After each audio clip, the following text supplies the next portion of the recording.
Hi everyone! I thought we'd come together and do a resin ink bloom versus an alcohol ink bloom. I have craft resin mixed up. It's a 1-to-1 low viscosity. I have been letting it warm up.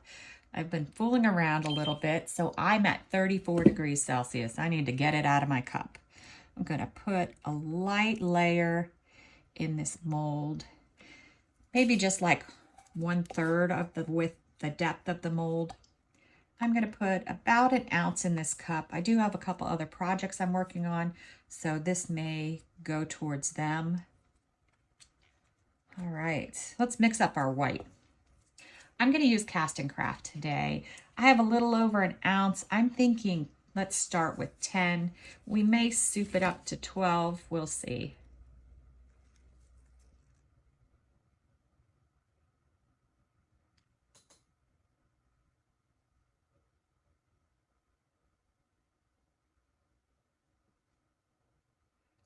Six. All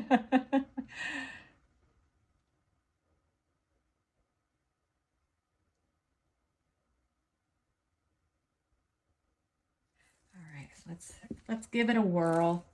See what it looks like. Remember, we don't want skim milk because that will be a feathery bloom. We want it a little bit more white and opaque. I try not to go too bright white. That's a little thin for me. So let's go ahead with those. Actually, let's do 3 drops.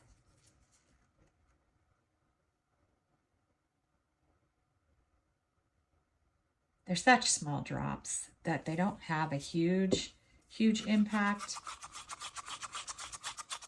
but they do get the job done.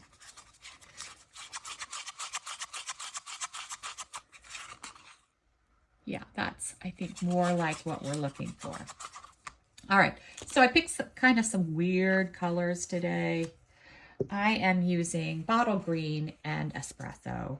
So I'm going to do the espresso first because I want the bottle green to be on the edge. I don't really want a ton of the espresso, but a little bit. So I'm going to pop that in the center. As you see, it spreads like an alcohol ink. I like to use resin inks for some of my flowers in my garden because the ink doesn't fade as quickly as an alcohol ink. Alcohol inks fade very quickly in the direct sun.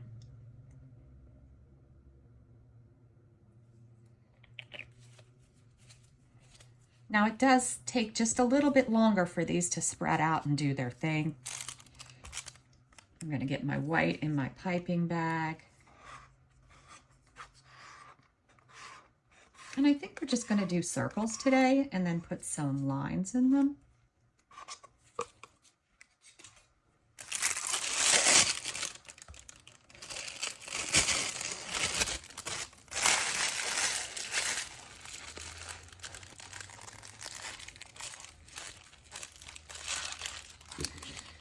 Pop a little tip off. Now craft resin, even as it warms, it's still very thin, so you have to watch pouring it out of your bag or piping it. All right, so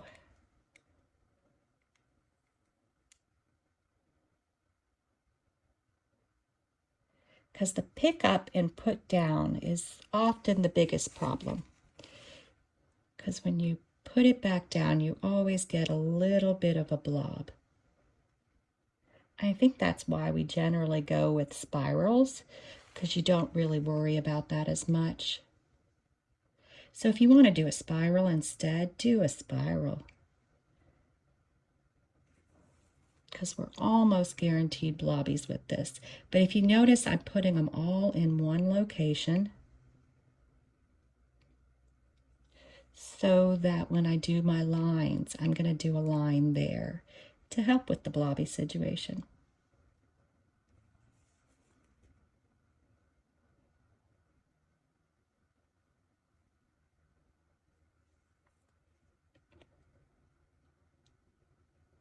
Now I am going to spiral the center just because I don't plan on putting any bits and bobs in it.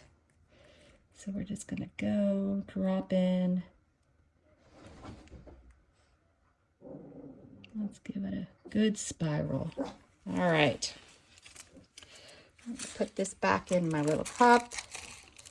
Set it aside for my next project. With the dark color, we sort of lost a little bit of the ability to see it, but we have a general idea. Let me just, I see that. I'm gonna draw, I did them a little to the side, didn't I? That's okay. And this is just lines, nothing fancy.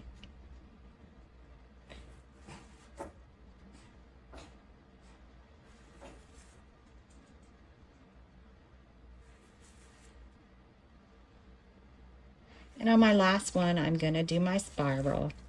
And you know, I don't circle too much for my spiral. I do a simple in and around. I'm gonna do some more ins, but not go all the way in.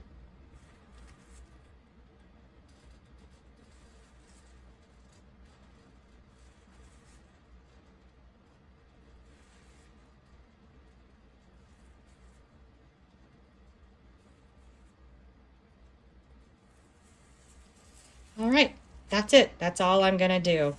Hopefully I didn't blobby us too much. We'll see. We'll be back when it's time to probably unmold it. I didn't leave a lot around the edge, so most likely we'll just do a solid color. We'll see. All right, so I just backed it with this sage green mica powder.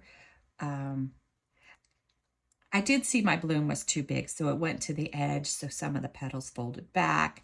There's some blobbies, so I don't know. I don't know about this one, folks. We'll see. It's very pretty. I like it. The back maybe should have done something darker. And you really can't see where the blooms folded over. At least it didn't get a blobby. But that's because it went all the way to the edge and just sort of peeked over. Otherwise, it is a super pretty bloom. I can be too hard on myself, like I'm sure everybody can that's listening to this video. Have a good day.